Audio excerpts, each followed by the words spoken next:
Ashley Judd, stupid fucking slut. You can't sue someone for calling them a cunt.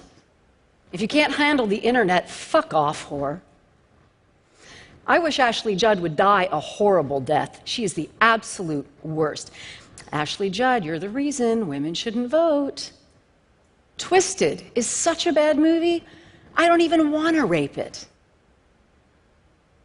Whatever you do, don't tell Ashley Judd she'll die alone with a dried out vagina. If I had to fuck an older woman, oh my God, I would fuck the shit out of Ashley Judd. That bitch is hot AF. The unforgivable shit I would do to her. Online misogyny is a global gender rights tragedy, and it is imperative that it ends.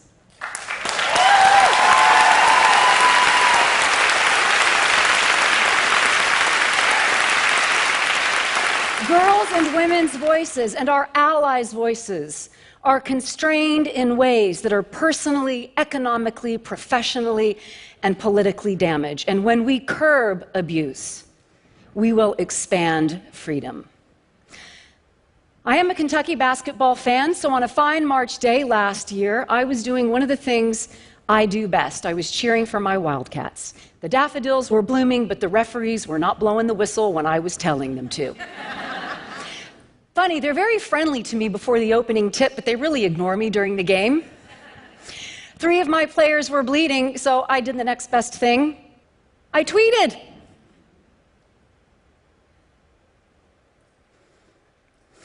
It is routine for me to be treated in the ways I've already described to you. It happens to me every single day on social media platforms such as Twitter and Facebook. Since I joined Twitter in 2011, misogyny and misogynists have amply demonstrated they will dog my every step. My spirituality, my faith, being a hillbilly, I can say that, you can't, all of it is fair game. And I have responded to this with various strategies. I've tried engaging people. This one guy was sending me hyper-sexual, nasty stuff, and there was a girl in his avatar, and I wrote him back and said, "Is that your daughter?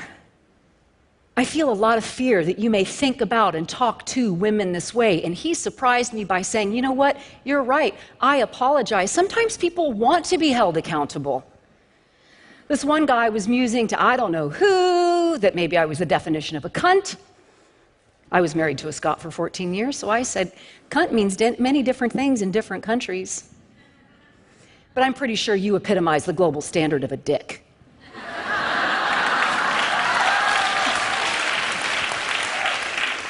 I've tried to rise above it, I've tried to get in the trenches, but mostly I would scroll through these social media platforms with one eye partially closed, trying not to see it, but you can't make a cucumber out of a pickle. What is seen goes in, it's traumatic. And I was always secretly hoping in some part of me that what was being said to me and about me wasn't true. Because even I, an avowed, self-declared feminist who worships at the altar of Gloria, internalized the patriarchy. This is really critical.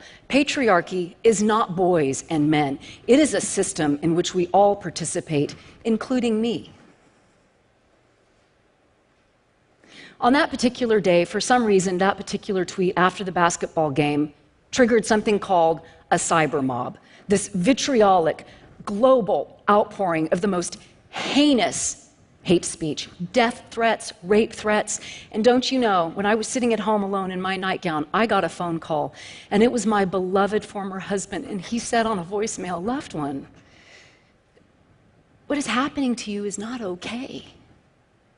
And there was something about him taking a stand for me that night that allowed me to take a stand for myself, and I started to write. I started to write about sharing the fact that I'm a survivor of all forms of sexual abuse, including 3 rapes, and the hate speech I get in response to that. These are just some of the comments posted to news outlets. Being told I'm a snitch is really fun. Oh, Lord Jesus. Thank you, Jesus. May your grace and mercy shine. So I wrote this feminist op-ed. It is entitled, Forget Your Teen. It is your online gender violence toward girls and women that can kiss my righteous ass.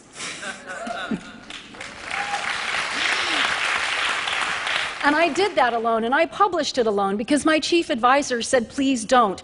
The reign of retaliatory garbage that is inevitable, I fear for you. But I trust girls, and I trust women, and I trust our allies. It was published, it went viral, it proves that every single day, online misogyny is a phenomenon endured by us all over the world, and when it is intersectional, it is worse. Sexual orientation, gender identity, race, ethnicity, religion, you name it, it amplifies the violence endured by girls and women, and for our younger girls, it is worse. It's clearly traumatizing. Our mental health, our emotional well-being are so gravely affected because the threat of violence is experienced neurobiologically as violence. The cortisol shoots up, the limbic system gets fired, we lose productivity at work. And let's talk about work. Our ability to work is constrained. Online searches of women applying for jobs reveal nude pictures of them, false allegations they have STDs, their addresses indicating that they are available for sex, with real examples of people showing up at this house for said sex. Our ability to go to school is impaired. 96% of all postings of sexual images in our young people, girls, our boys, are 2 to 3 times more likely non-consensually to share images. And I want to say a word about revenge porn. Part of what came out of this tweet was my getting connected with allies and other activists who are fighting for a safe and free internet. We started something called the Speech Project, Curbing Abuse, Expanding Freedom. And that website provides a critical forum because there is no global legal thing to help us figure this out. But we do provide on that website a standardized list of definitions because it's hard to attack a behavior in the right way if we're not all sharing a definition of what that behavior is. And I learned that revenge porn is often dangerously misapplied. It is the non-consensual sharing of an image used tactically to shame and humiliate a girl or woman that attempts to pornography us. Our natural sexuality is, I don't know about yours, pretty gorgeous and wonderful, and my expressing it does not pornography make.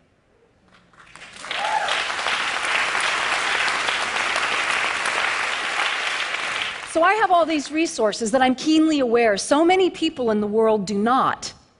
I was able to start the Speech Project with colleagues. I can often get a social media company's attention. I have a wonderful visit to Facebook HQ coming up. Hasn't helped the idiotic reporting standards yet. I actually pay someone to scrub my social media feeds, attempting to spare my brain the daily iterations of the trauma of hate speech. And guess what? I get hate speech for that. Oh, you live in an echo chamber. Well, guess what? Having someone post a photograph of me with my mouth open saying they can't wait to come on my face, I have a right to set that boundary. Okay.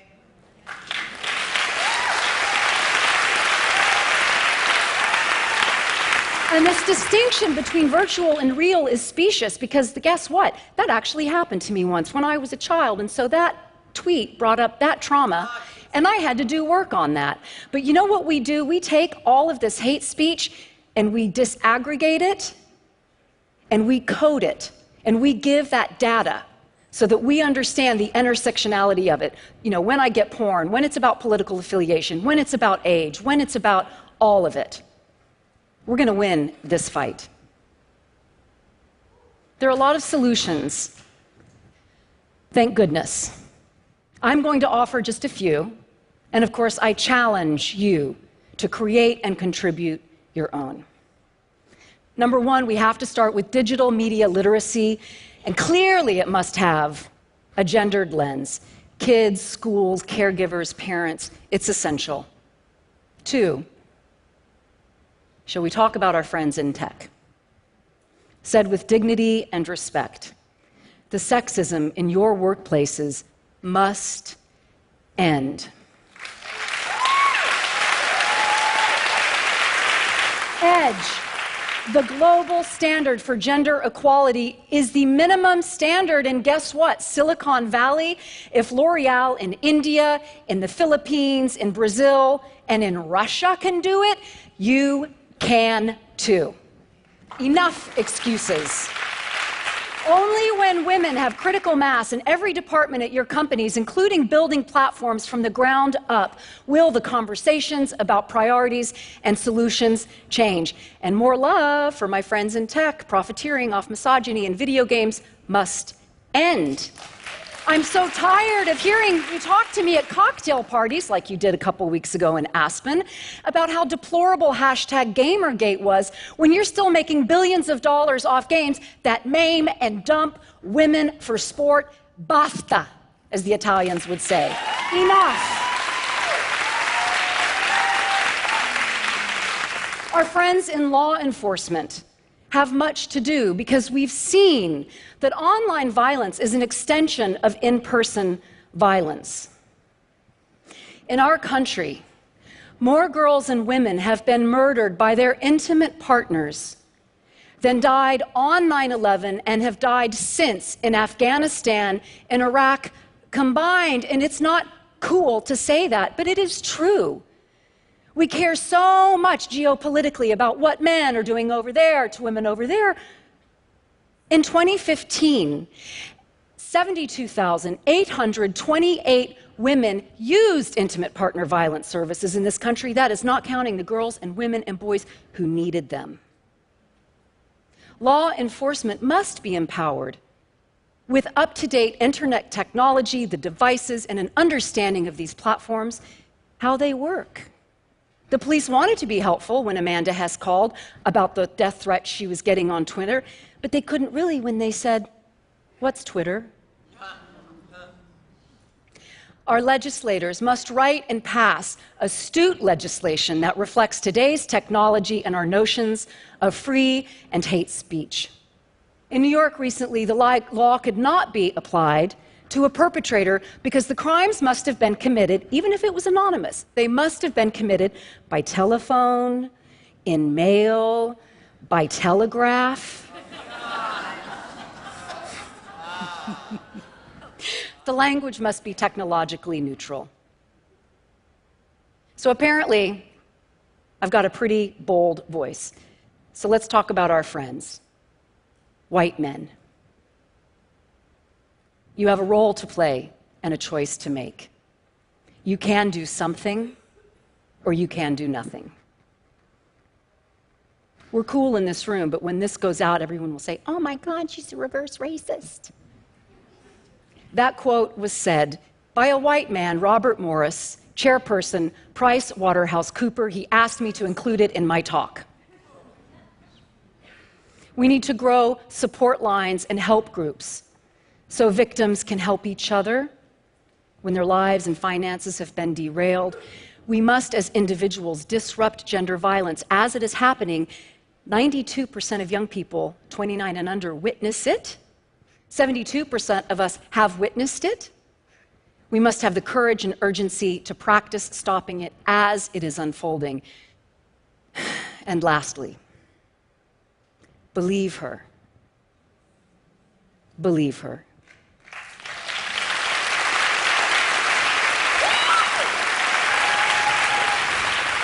This is fundamentally a problem of human interaction.